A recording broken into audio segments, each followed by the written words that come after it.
Hi, Lawrence. Now, if you're wondering where I am, somebody's here with me, and I want to introduce him. So let me just, if I remember how to flip the camera.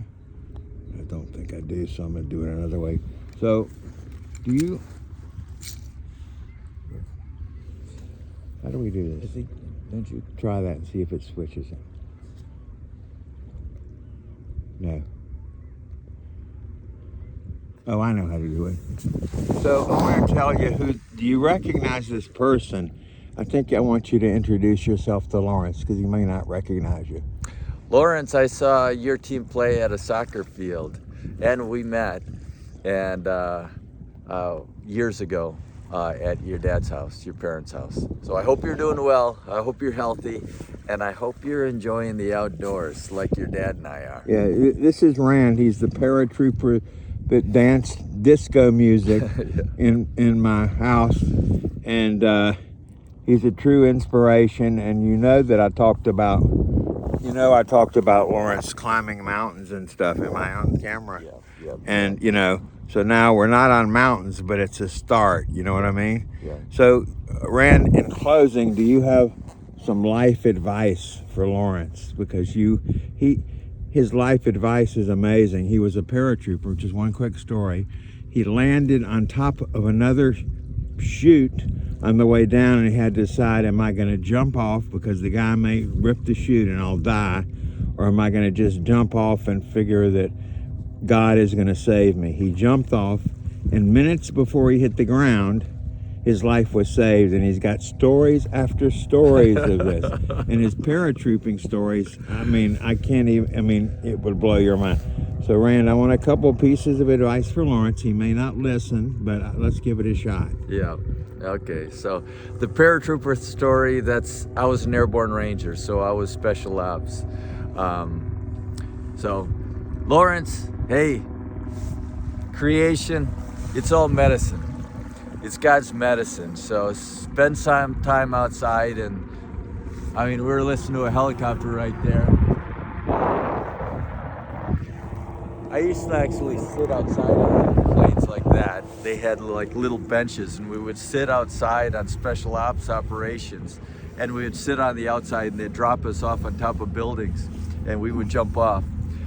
They fly at night with night vision goggles, and it's a special ops thing. If you look at OH-6s, that's what they're called, little birds, another thing, but whatever the case is. Back to you, Lawrence. Spend time outside. It's good medicine. It's healing, it's therapeutic, and listening to the water, listening to the birds, just smelling the flowers, it's good medicine. It takes away anxiety and just puts a lot of life's problems in perspective, so that you can look at life more objectively and enjoy it in a better way. A couple more questions real quick. Yeah. So, he told me a story about leave no trace. I'm messy and Lawrence is messy. I'd like you to tell that story. Okay. In the Rangers, of course, you're working behind enemy lines, so you don't want to leave a trace of where you've been. You don't want them to be able to track you and try to take you out or confound your mission. So the idea is to leave no trace, and that applies to your personal life in the house that you live. You don't want to be a burden to anybody. And as a team member of a Ranger unit, you don't want to be a burden on anybody. You want to carry your own fair share. You don't want to leave any mess for any other person to have to take care of that you left. And always leave it a little bit cleaner than where it was when you got there. So it applies to life. Clean up your room. You use a common kitchen, you use a common bathroom, you use a common living room. When you walk out of there, it should be cleaner than when you walked in there. And it just means just clean up after yourself, do all your dishes, put them away, so that nobody ever even knew you were there. And that goes without nature. Never leave trash, and always just leave it better than where it was. So that's just a good practice, because people get frustrated when other people have to, when people feel like they have to clean up for them. And so that's just one Okay, and thing. then this, I promise this is the last one. Yeah, that's okay. So I'm not going anyplace. So I'd like a broad thoughts about relationships with women in general. We want, just a general observation and advice.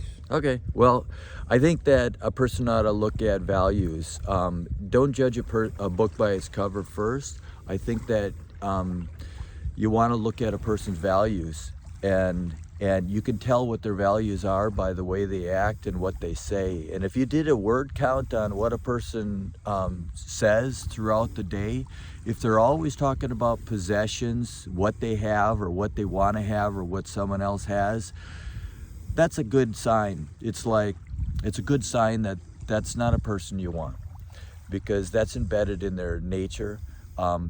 They're materialistic. What you want is someone who's got a good heart. And a good heart, when you throw everything in the air and at the end of the day, you got to live with the person's values and their personality. So study their personality, study their values. That's far more important than how a person looks and what kind of a car they drive and what kind of house they want to have. So for me, I'm an outdoors person, so of course I want someone who spends time outdoors and really appreciates the simple things in life. The simple things in life are things that don't cost any money. It's watching a sunset, it's reading a book, it's enjoying creation. Okay, so this is the last relationship question. Yeah. In life, I've observed with some guys that for whatever reason they're attracted to the wrong person. And why do you think that is? I think that it's almost like when you're plowing a field and you already kind of ran the plow down the way, it created a gully, and that plow is going to naturally go down that rut.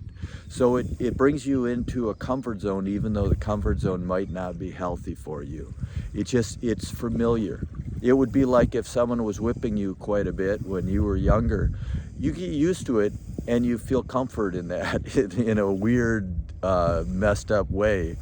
But that's true in relationships. There's people who are toxic, and they're not kind, they're not nice, and they don't practice good communication skills. So that's another thing. I think you want to have someone who communicates well, who doesn't use weapons against you, who doesn't use guilt, is mean-spirited, and is trying to hold you down. You want someone who's going to actually encourage you to be the best person you can be, and you also want to do the same for them, so that you're like this invincible team that is pushing each other forward instead of feeling like you're trying to swim with an anchor tied to you. You won't know that they're an anchor initially, because love's blind, and you're probably blind as a bat when you first meet the person. But it takes a while for the dust to settle and the smoke to clear, for you to really figure out who they are and what their values are. And you got to live with their values. So the values are the most important thing. Are they honest? Are they a hard worker? Do they care about other people? Or are they self-centered? Are they selfish? So there's good traits and bad traits, and of course you want to find a person who has good traits. So last question, I always say that. How does self-esteem figure into all of this? Well, one thing that I would say to start off with on self-esteem is self-talk. If you ever catch yourself saying, "Man, I'm so stupid. I can't believe I did that. I'm just such an idiot," don't do that. Because you got enough people in the world who are going to do that for you. You got to be your own advocate, and you got to encourage yourself. You got to be the one person in this world who knows yourself the best, who encourages yourself and speaks highly of yourself. And if you make a mistake, hey, dust yourself off, get back on your feet and say, yeah, I made a mistake. That rolls into forgiving yourself. If you make a mistake and you have these thoughts that keep coming back into your mind, and you regret them, and sometimes it causes you to fall into a depression. You think, I can't believe I did that. And that might have happened 20 or 30 years ago. Forgive yourself. And if you believe in God, of course you ask God to forgive yourself, but beyond that, you got to forgive yourself. And that's a process that takes time, so that eventually when you think of those bad thoughts of things that you regret or things that you might have done in the past, it affects you less because you've put it into context, you've forgiven yourself, and you say, hey, that was then, this is now. I don't do that anymore. I haven't done that for 5 years or 10 years. So self-forgiveness is important, as well as forgiving anyone who's transgressed against you. What about accepting compliments and discounting it, thinking, well, that's not me, or there's a reason they complimented me behind why they did it? So not accepting, you know what I'm saying? Yeah, absolutely. I mean, I myself have a problem with that. When a person compliments you, that goes back to being worthy to accept a compliment. And I think being worthy to accept a compliment is important. When a person compliments you, just look them in the eye and say thank you. And that's all you got to say, and just accept that. And just accept what they didn't have to say that, but they did, and they chose to. And you don't have to question their motives, you just have to accept it.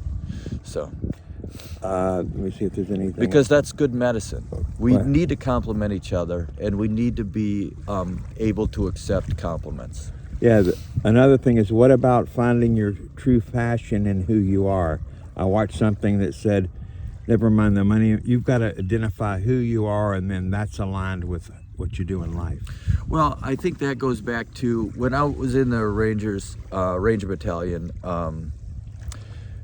We looked at missions, if it was like a search and destroy mission, or a ambush, or a raid, or something like that, or a special ops like snatching a VIP who was behind enemy lines. You take the results of what you want to accomplish. You take the end goal, and then you backtrack to where you are, and then that's how you plan. You say, what is a picture of a good successful mission, and from there, what do I got to do from here to get there? And this might sound morbid, but that applies to life. If you take the end of your life, you're taking the last breath of your life, the most important breath of your life. Where do you want to be? What do you want that picture to look like? Do you want to be all by yourself with a whole pile of money around you, with a fancy car parked in the hospital, overhead parking, and a fancy house that's empty because you're in a hospital bed and nobody's standing around you?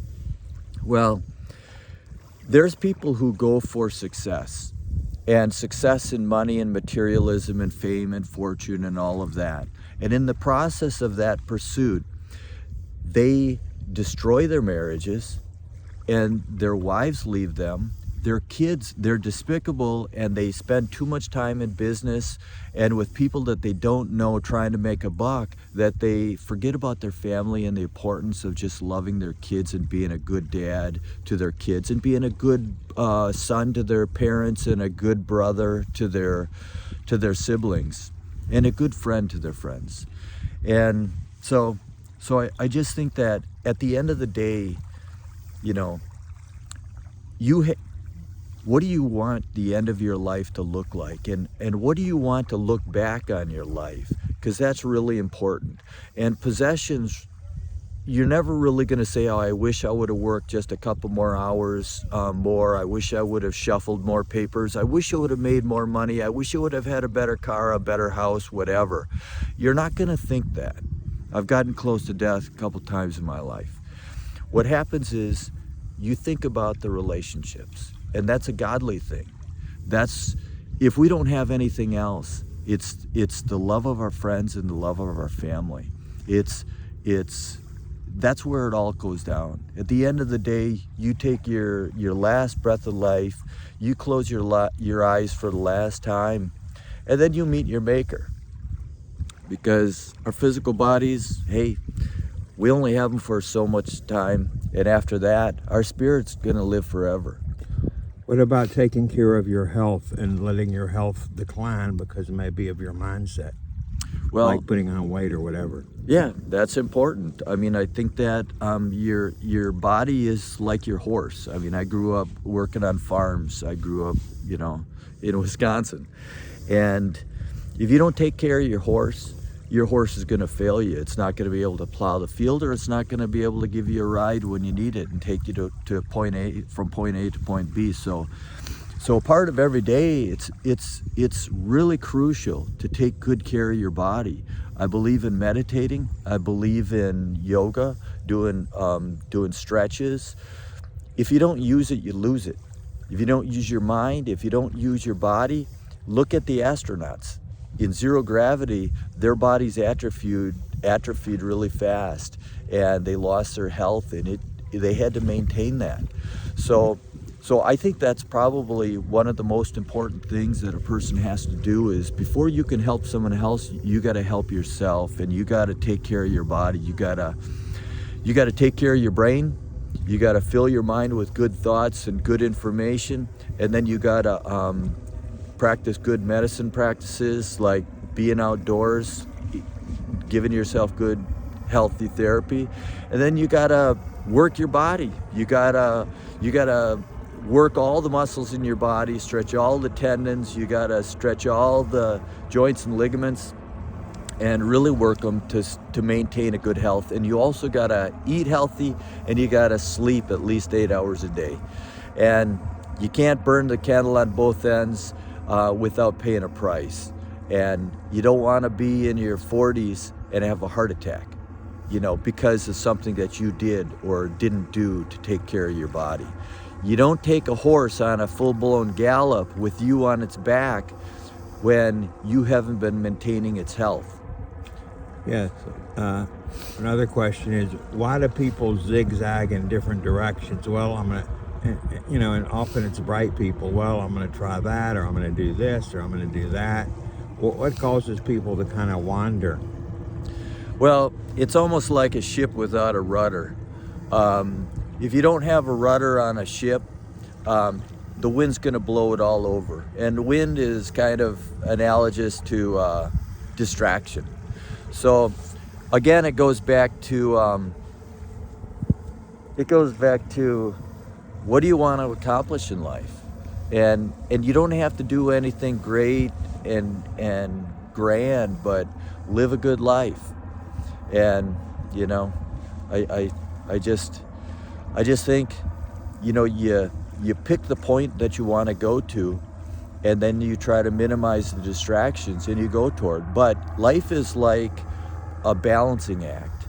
It's almost like you're a clown in a circus, where you have all these different facets of your life. You got your health, you got your entertainment, you got your family, you got your relationships, you got your friends, you got your business, you got your physical fitness. And with all of those things, you want to balance those. And sometimes it takes a while to get those balanced. So like a clown, you put a plate on a stick and you spin it around. You can't put a bunch of plates on a bunch of sticks and spin them all at the same time, but you get one in motion and you get it balanced. And every so much time, you just keep spinning it because it's balanced. Then you put another plate up and you spin that and you balance that.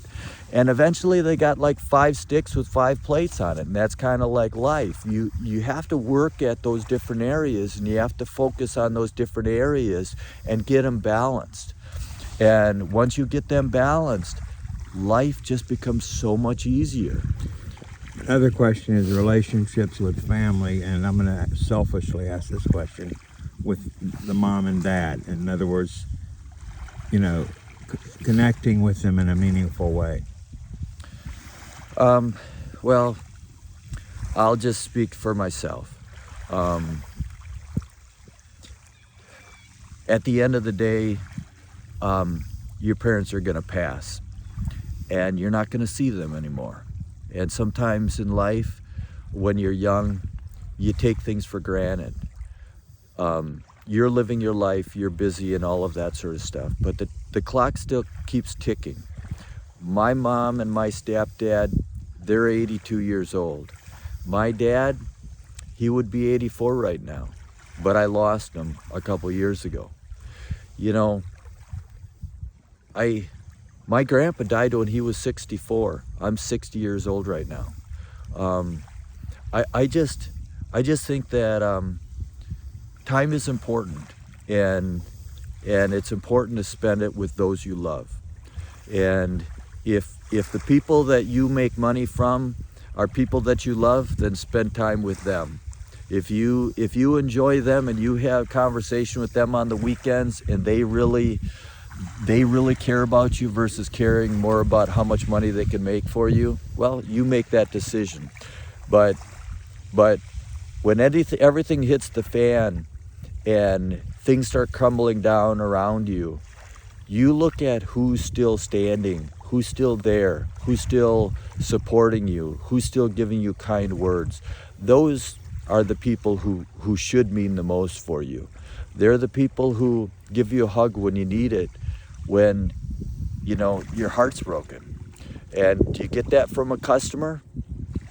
I don't know. Maybe you do. Well, Frank's my customer, and that guy, you know, he's a good guy, and I've noticed that just from the very first words that I heard him say, and just by his mannerisms, he's got a good heart. And in my book, that's more important than all the wealth in the world.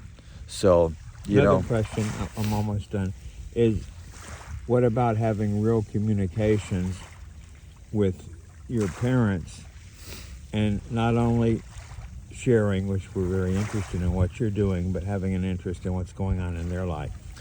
Well, I think that goes back to the analogy of a conversation's like a ping pong game. And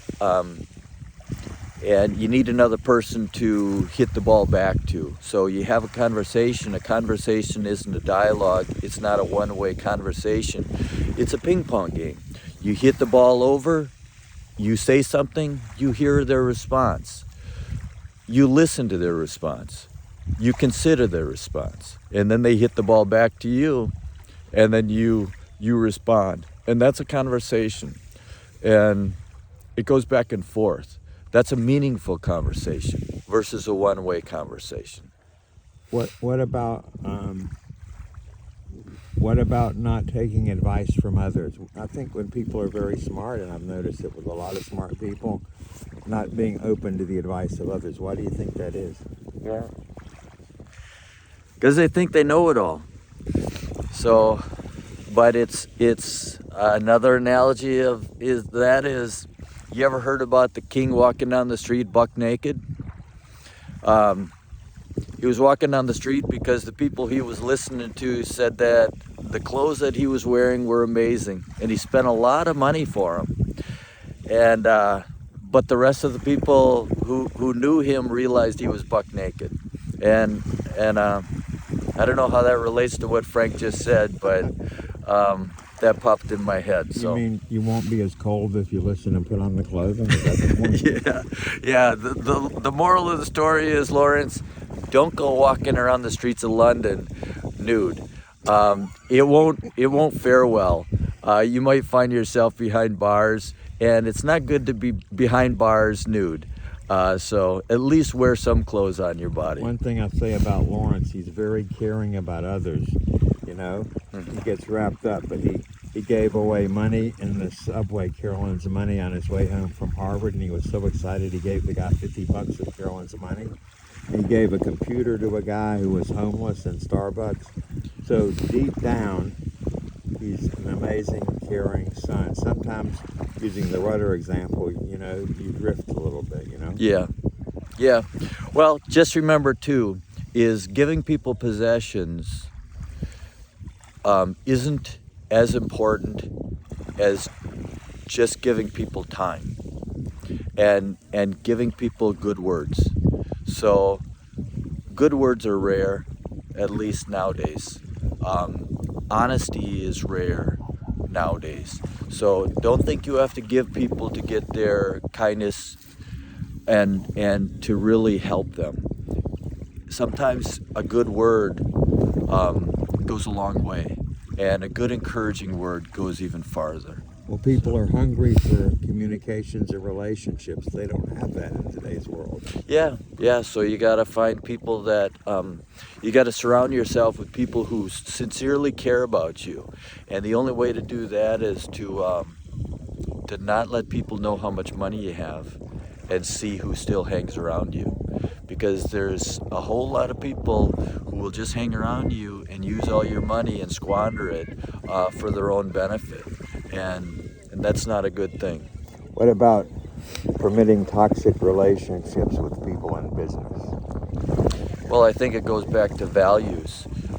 You got to judge a person by their values and what's important to them. And is it the almighty dollar? Will they compromise their values when no one's watching, just for a buck? And if a person will do that, for me, I don't want to spend time with them. I just, you can tell a person what really means something to a person by what they say. If they're talking about their possessions and talking about all the materialism, well, if that's important to you, great. But back to what I was talking about, at the end of the day, your possessions, they don't really give you true happiness, lasting happiness. I think this is truly the last question, which is something I suffer from. What about being addicted to technology, into your phone, into your this? Well, I think that goes back to I don't hide around the fact that I believe that God made everything, and I'm just going to say a couple things. I know some people don't believe that there's a God. They talk about, well, the universe will speak to you. Did the universe create itself? Does it have the ability, intelligence to create itself? Did everything come from nothing, scientifically, without supernatural, naturally? Did intelligence come from chaos and disorder, naturally? Or did some supernatural force, being, God, actually create intelligence? Does life come from inorganic matter, or naturally, or through a supernatural process? All of those three things are the foundations of science, and they don't happen by themselves. They happen from a supernatural power. Something can't create itself. Something needs something outside of it to create it. So it goes back to, I think that technology is just a tool. Nature, for me, God made us to enjoy creation with Him, and that's all of creation. And He made all these sounds: the water, the sound of the water on the seashore, the birds, the trees, the flowers, all of this stuff He made. The stars in the sky, the moon, the sun, the sunlight. He made all of this stuff for us to be able to enjoy with Him.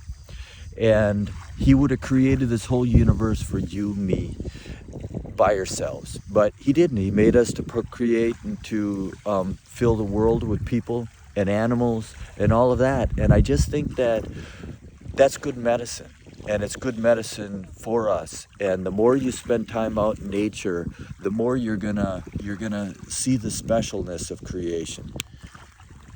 But and I'm not discounting that at all, but my question is, what about being addicted to technology and the impact and what's bad about it? Well, you only have 24 hours in a day. 8 of those you should be sleeping, just to rejuvenate your body and to help it heal. So you got another 16 hours to spend, and sometimes technology takes you away from nature, and it's a battle of your time. What's more important? And does technology actually heal your body?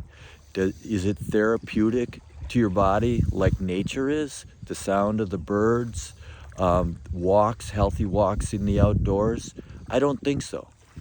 Technology wrecks your eyes, it wrecks your brain, it stifles your emotions, and it does all kinds of different things. You got to keep it in context. You got to keep control on it. And I think to keep your balance, the balance in your life, technology disrupts it. And like TikTok, you see these people swiping through TikTok and all of these apps and constantly, that's a distraction from them living a good life. Like they're watching other people supposedly have a good life. It's a whole facade. It's a smoke and mirrors thing. Technology is great. I use technology, but I keep it in context. It's a tool, and it doesn't, I don't allow myself to obsess with it. You know, every week, you know, as far as TV goes, watching movies and all that sort of stuff, I might watch 5 hours in a week. But that's just me. I prefer to spend more time outside because I feel like I can think better. I can concentrate. I can think about things that I think are really important versus what I think other people want me to think. Because technology is all about marketing. They want your money, and they want you to give it to them. And they're going to try to attract you however they can with sensationalism. And I just think it takes you off of the good things in life. So, and relationships. Yeah, and relationships. Relationship with the technology rather than a person Yeah. that breathes. I mean, I could be wrong, but at the end of the day, a person might be happy sitting in a bed, swiping through TikTok and saying, wow, life is so good. You know, they weigh 300 pounds and they can't get themselves out of the bed because they're a glutton. And their body's shot. They can't even lift themselves out of the bed because their body's too weak because they haven't exercised or walked in years. I don't know. You know, you got to decide what you want your end picture to look like. But mine, I want to enjoy creation and enjoy the people around me. So now, in closing, and I hope we're on camera because I can't tell. Do you think we are? You know, I don't know. I don't know, but here, let's... Yeah. So basically, I think what I'm going to do, Lawrence, is become a paratrooper because there's so much that can be learned. Quick story, I was not studying well in school and I almost was recruited into the Marines, but I got a PR job. But when they said I had to go to Camp Lejeune, I got to become a very good student. But at your young age, I think enrolling in the military would give you a lot of discipline. It would help you lose weight. And of course, I'm joking. So anyway, Right. Rand is a true friend, life experiences. I'm so lucky to have him. And listen to every word, transcribe it, and do it. Yeah, that's all I want you to do. Right. So, anyway. And give a report back to your dad tomorrow morning. Exactly. Pronto. We aren't asking much. Yep, So yep. thanks, Rand. And Lawrence, have a great day. I'm Yeah. glad I could share this. Yeah, you take care, Lawrence. You keep living a good life. Bye now.